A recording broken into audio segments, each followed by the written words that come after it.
Congress realized something. They realized there hasn't been enough war hawking on Capitol Hill. The heartless and the dim-witted have been coming in low on the belligerence meter, all right? It's been a few days since they voted on military force, so who can they turn to add some propane to our dwindling hellfire? Sometimes you have to bring in a Yahoo. A Netanyahu. He spoke in front of Congress. He spoke in front of Congress this week to convince them they should give war a chance. Just give war a chance. Enough with this endless peace you guys have been pushing. What's the point of all those bombs if they're just going to sit there lonely and scared? As you recall, Netanyahu went in front of the UN not long ago and did his best impersonation of Glenn Beck. He killed. They loved him. They loved him. Anyway, he had some very enlightening things to say just this week.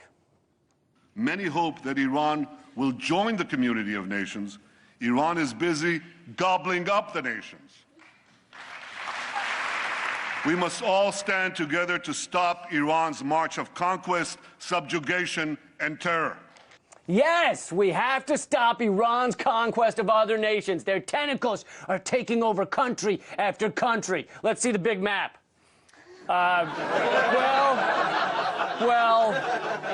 Okay, I, for one, will not sit here while that snake Iran puts itself right in the middle of our military bases. Those motherfuckers, they could have chosen anywhere to put their country, but right there, they did it just to get our goat, because our goat is the coolest of goats. It wears rad shades, it has a tattoo of Johnny Cash on its taint.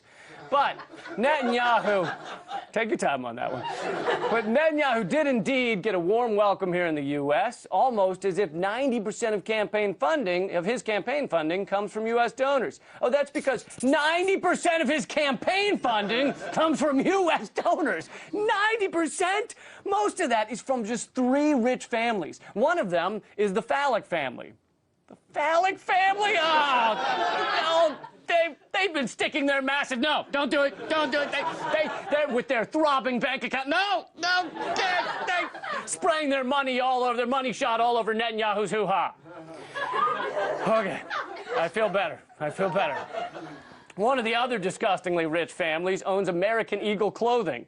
So you're telling me that the vacant, vacuous bags of rot who drape themselves in nothing but American Eagle clothing are funding a family who fills the extortionist warmongers' campaign coffers?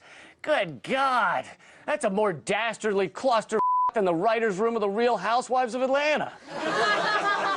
We go from one swampland to another. Whenever